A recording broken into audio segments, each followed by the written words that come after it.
Okay, today you're going to want to have your history notes out. Last time we looked at Operation Market Garden and the Battle of the Bulge. And today we're going to start with the Battle of Manila in the Philippines. And we're also going to introduce then the Battle of Iwo Jima. So let's start with the Battle for Manila. Let me share the PowerPoint with you.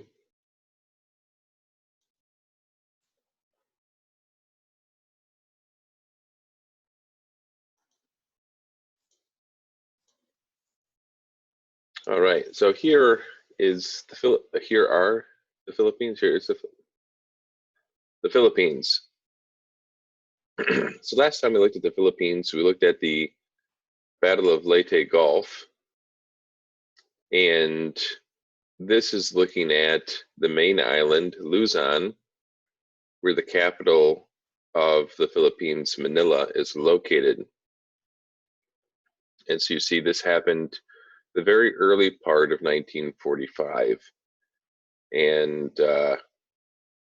this was, remember, General MacArthur's pet project. MacArthur basically grew up in the Philippines after we took over the Philippines in that brutal guerrilla war after the Spanish-American War. Then a lot of Americans moved to the Philippines, and including Douglas MacArthur's father, Arthur. And so Douglas MacArthur, spent a lot of time in his life living in the Philippines and living in Manila. And so when the Philippines were lost in 1942, MacArthur vows to return, and now back here from 1944, 1945, MacArthur fulfills his vow. But he was passionate about retaking the Philippines, and he was anxious to get to Manila. And so when they were hopping through some of these major islands in the Philippines, wiping out Japanese resistance, sometimes he was over anxious to get to Luzon. And so he would be on an island, and then he would tell his subordinates, oh, we've wiped out the Japanese resistance, you just have to mop up. And he did this several times, and the mopping up turned out to be heavy resistance, to the fact that one of his subordinates would later say the military expression mopping up should no longer be used, because MacArthur, it wasn't really mopping up, it was basically fighting weeks of battle to further eliminate the Japanese. All right, so let's look at what happened here in Manila.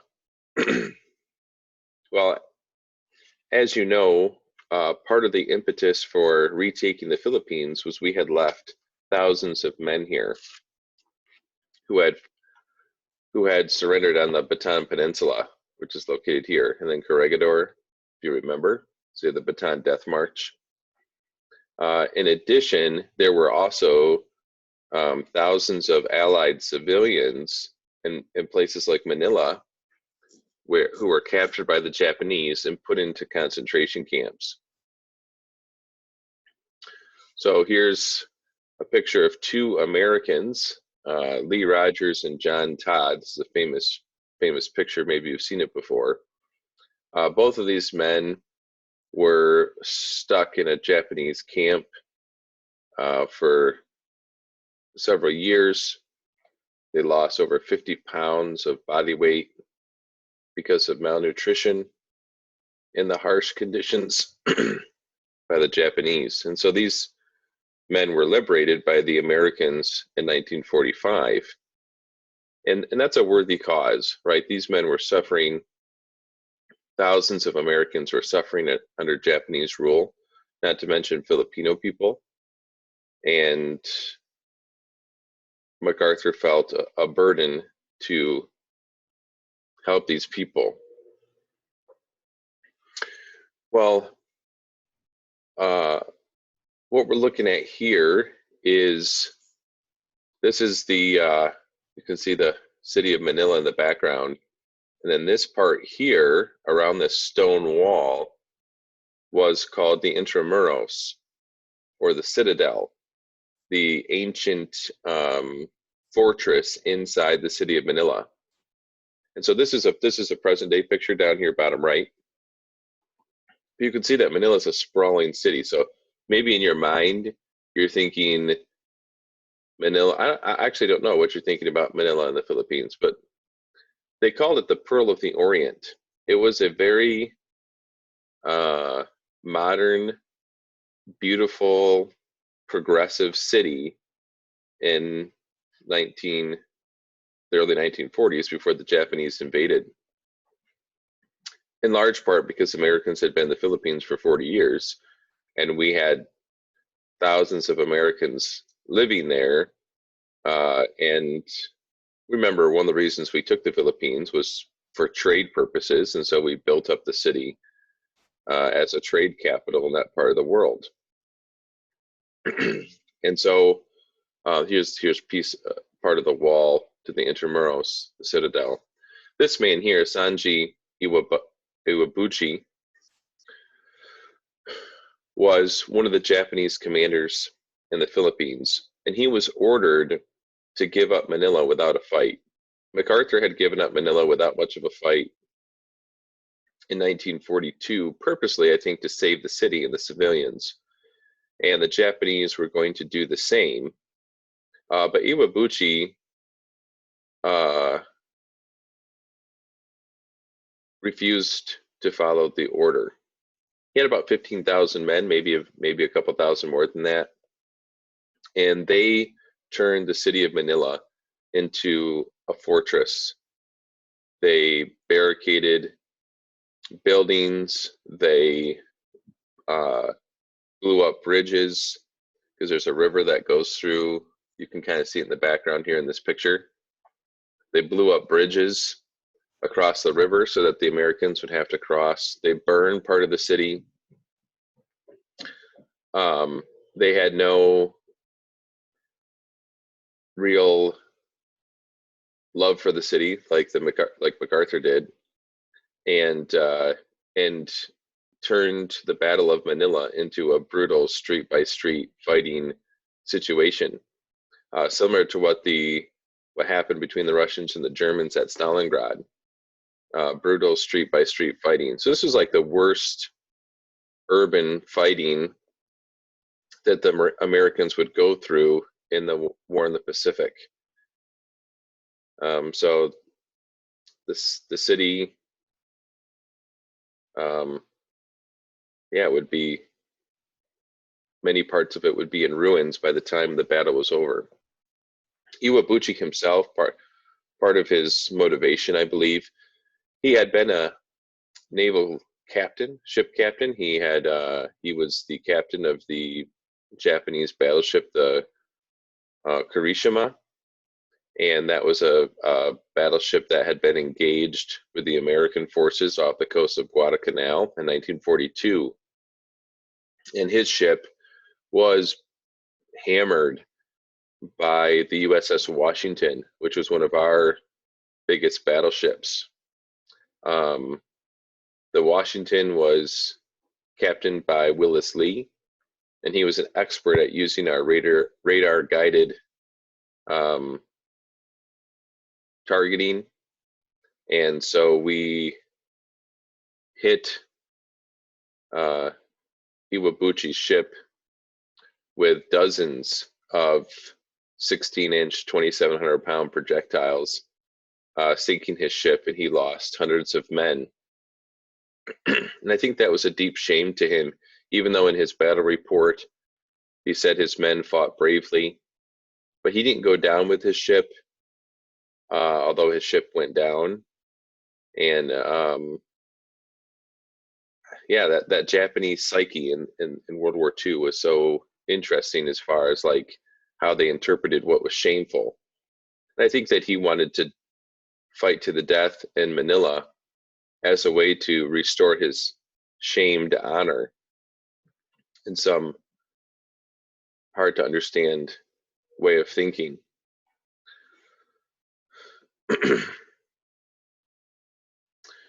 So the Battle for Manila, as I had mentioned, was a street-by-street conflict.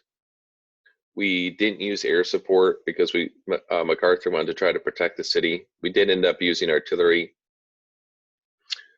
There was a lot of Japanese snipers. The Japanese, in their last stand in Manila,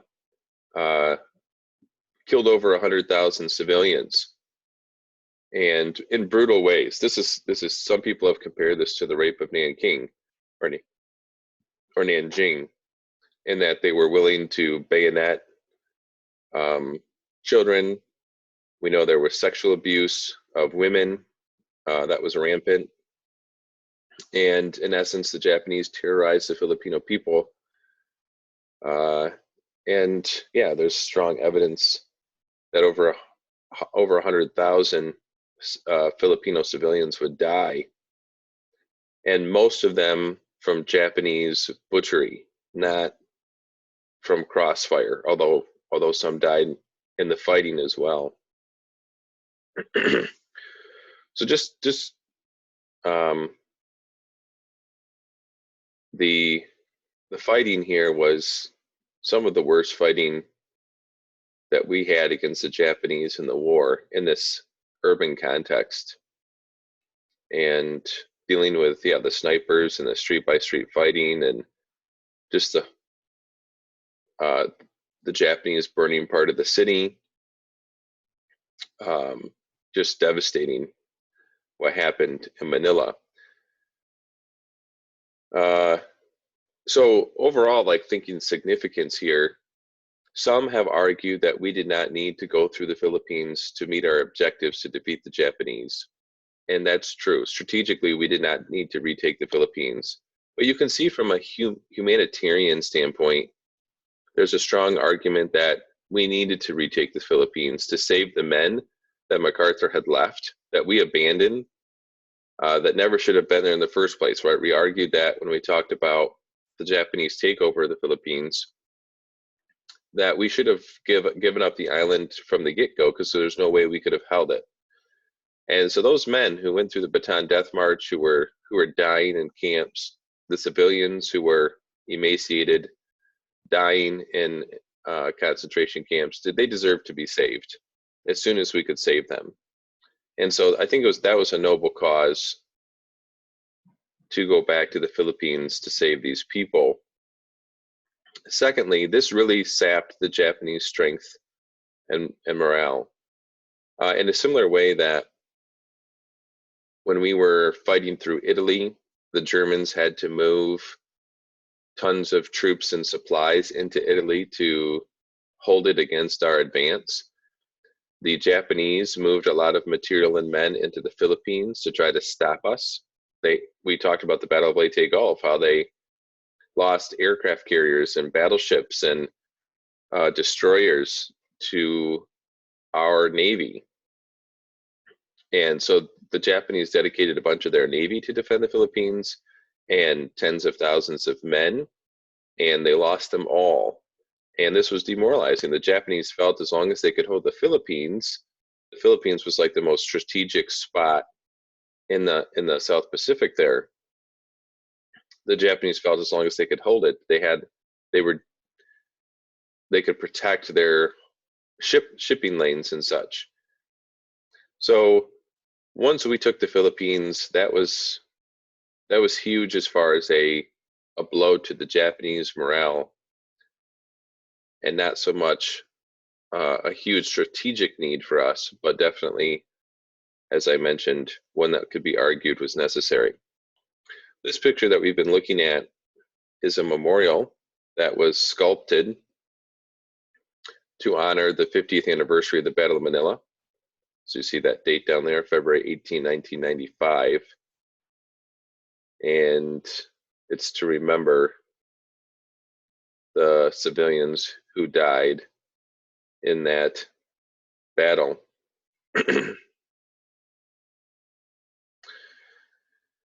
And the conclusion of the story of the Philippines is a rather sad one as well. Tomoyuki Yamashita was the commander of all the Philippines, and Yamashita was a brilliant Japanese commander. He was responsible for the Japanese takeover of Singapore uh, early in the war, which we didn't really talk about because it's a British deal, but definitely showed his great talent. And he survived the Battle of the Philippines. He was the one that told Iwobuchi to surrender the city. But at the end of the war, he was arrested on war crimes for all the things that happened in the Philippines, the Americans, the Death March, the concentration camps, the Battle of Manila. And in 1946, they would convict him of crimes against humanity, and he was executed.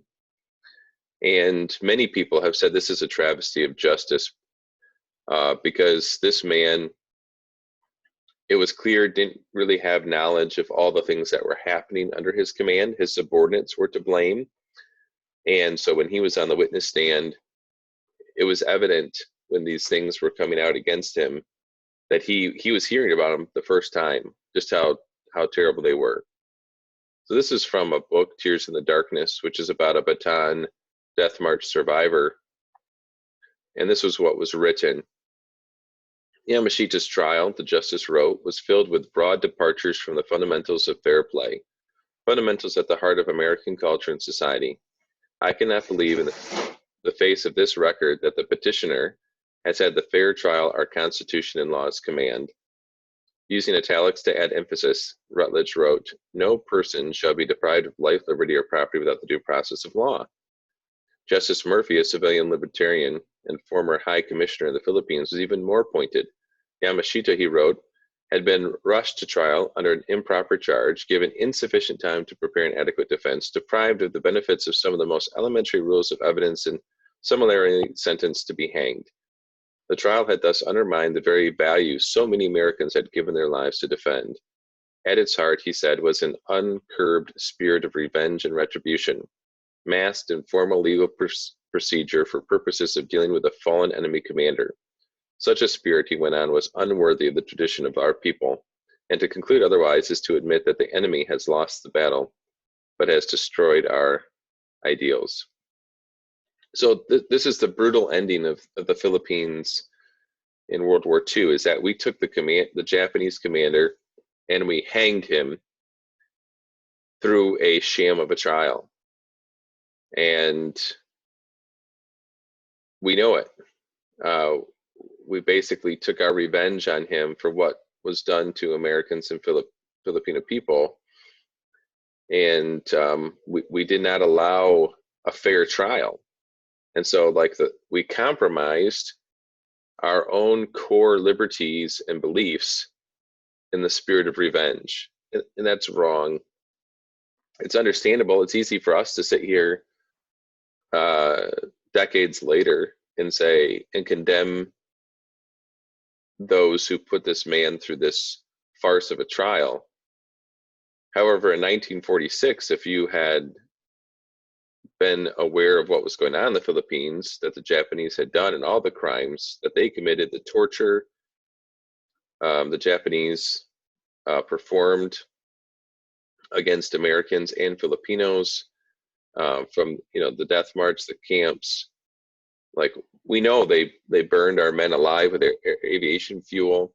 We know they bayoneted people. We know they killed civilians. We know they would torture people by filling their stomachs with water and then beating them till their stomachs burst. We know the Japanese did terrible things, but yeah, we failed as well. And so I'm not saying we're way up here to judge, but to acknowledge that this trial was not according to American ideals. That's for sure. Okay, so that's the Battle of Manila. Hopefully you learned a thing or two there. Now I want to go to the reading I had you do on Iwo Jima. Wait a sec, hold on.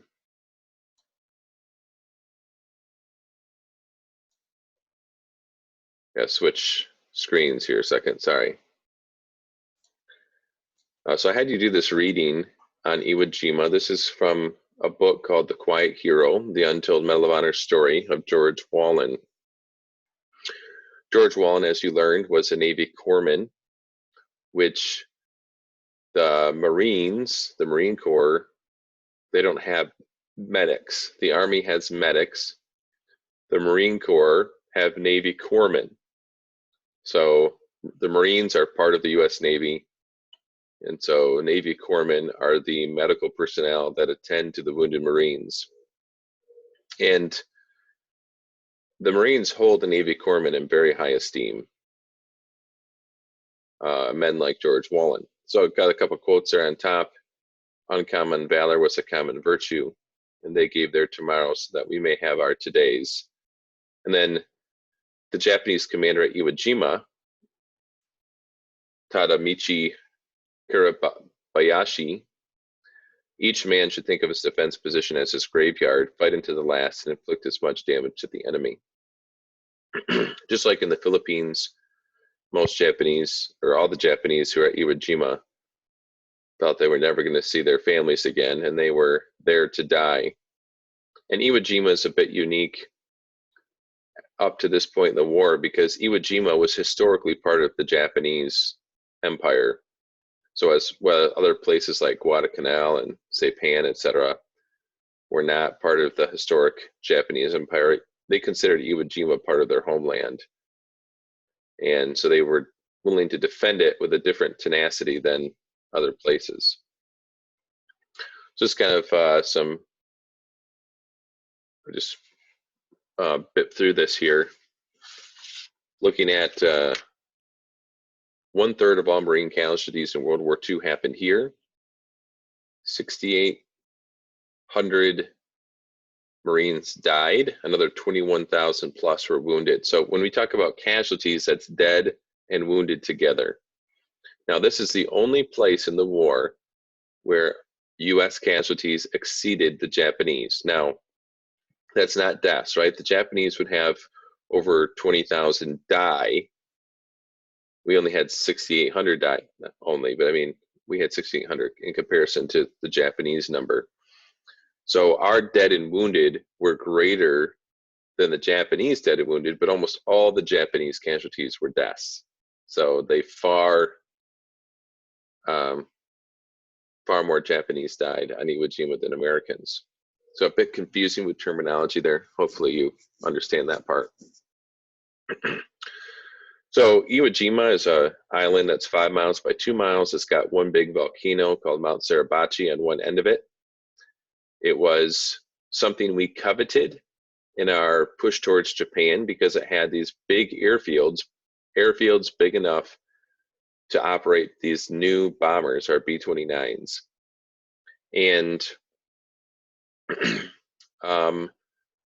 we wanted the island for those airstrips because we were having problems. Our B-29s could reach Japan from Saipan in the Mariana Islands. However, we couldn't take a fighter escort because fighters didn't have the fuel capacity of a bomber. So our fighters couldn't protect our bombers over the skies in Japan. So that was a problem. The radar on Iwo Jima gave Tokyo several hours of warning. So you remember the Battle of Britain in 1940, it was a big deal that the British radar could tell the Royal Air Force that the Germans were coming. That was just minutes of warning. Now we're talking about hours. Also, if a B-29 was hit, they couldn't make it all the way back to Saipan often. And so to have Iwo Jima, to have an airstrip located strategically where these B-29s, if damaged, could land and save the crews, that was a big deal. And if we had with Iwo Jima, having the airstrips there, our fighters would have enough range to protect our bombers. As of now, our bombers were trying to drop bombs from 25 to 30,000 feet to get above the ability of Japanese fighters to attack us. However, the problem was dropping bombs from 30,000 feet which is almost 6 miles up, is nearly impossible to be accurate, especially with the winds. They said the winds up there were 100 to 200 knots sometimes. And so our bombs were ineffective. And so we decided a different tactic was necessary. So a man by the name of LeMay took over in Saipan as far as taking over the B-29 program. And he's like, we gotta take Iwo Jima, and we're gonna fly our bombers in at much lower altitudes so that the bombing is more effective. We'll talk about that more later. Hirabayashi was a defensive mastermind, and he had studied intensively reports of battles between the Japanese and the Americans, Tarawa, Peleliu, etc. And he was convinced that he had to fight a strictly defensive battle. So not allow the Japanese to banzai charge like they did in so many places, Guadalcanal, Saipan, etc. But to bury them away in defensive positions and force the Americans to root them out, pillbox by pillbox, cave by cave. And so he spent a significant amount of time transforming Iwo Jima into a fortress. So you read about that. We took 70,000 men, 880 ships. This was the largest Marine invasion in American history. And General Hirabayashi's plan was to allow the Marines to land basically unopposed.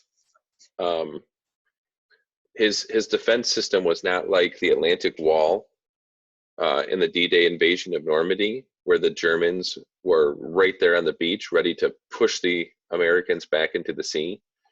That's not what Hirabayashi's plan was. His plan was to allow the Marines to land in the beach, and there was nowhere to hide. I mean, this is volcanic ash, sand, if you can call it sand. It's super fine. You can't like dig a foxhole in it. Maybe you've been at the beach before, and the really fine sand that's not wet at all, like you try to move it and it just slides right back. Well, that's, I think, even more the conditions the Marines found themselves in. And as soon as large numbers of Marines were congregated on the beach, the Japanese rained down on them. We'll revisit that idea too.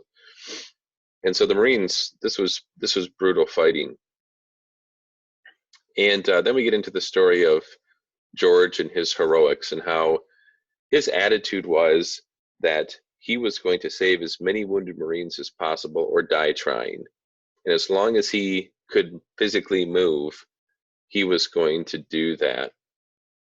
And so these stories you read in here of his heroics, how he crawled out into the line of fire and how he saved these men, tying tourniquets around legs and treating injuries, and how he tried to save his best friend Eddie, who practically died in his arms. They brought Eddie back to the aid station, but he didn't survive. And George could have tried harder to save Eddie, but there were other men that had a higher probability of surviving, and so he left his best friend. And so he faithfully performed his duty. And like it says here, no one could explain how George could survive being exposed to the intense mortar barrage. Remember a mortar, those tubes? Remember I had that video, hopefully you watched it on World War II weaponry. And a mortar is just that tube where you take that projectile and you drop it down the tube, and it fires off with a high trajectory and explodes with lots of shrapnel, which are little pieces of metal that are designed to rip through skin and human body.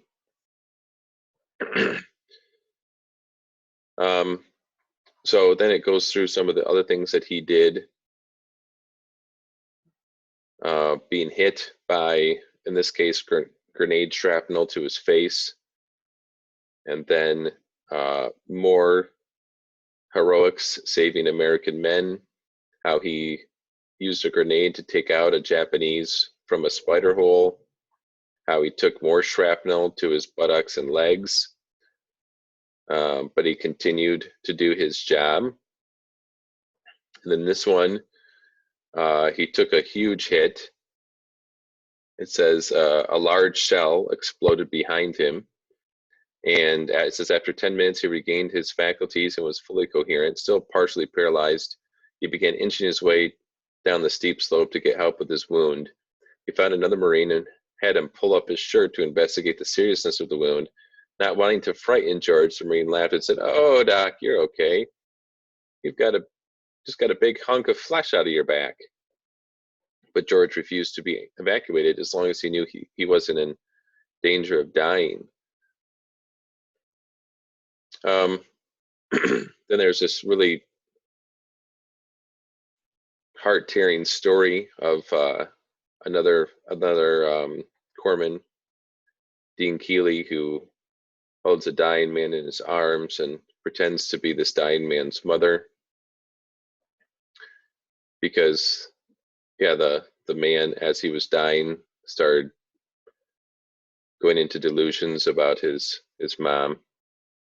And then how Dean just got up, and he was so angry after having this man die in his arms, he just charged into the fight,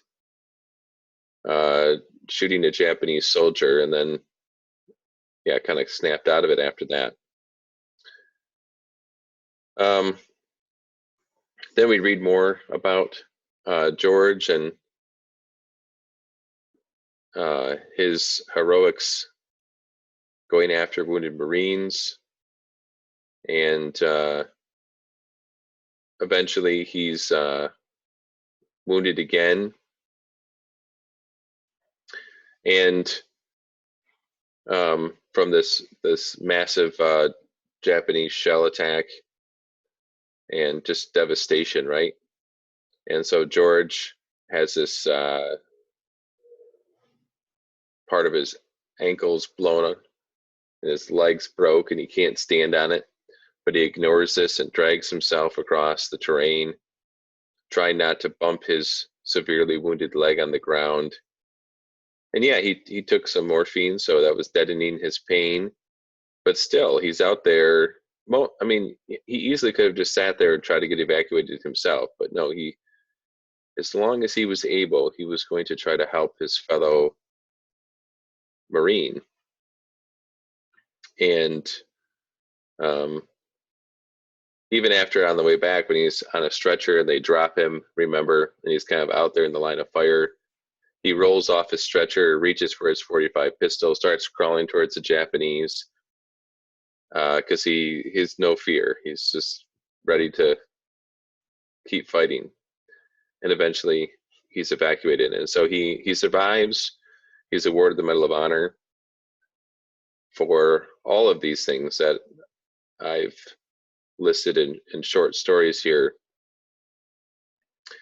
He got 3 Purple Hearts for battlefield wounds. That's what a Purple Heart is for.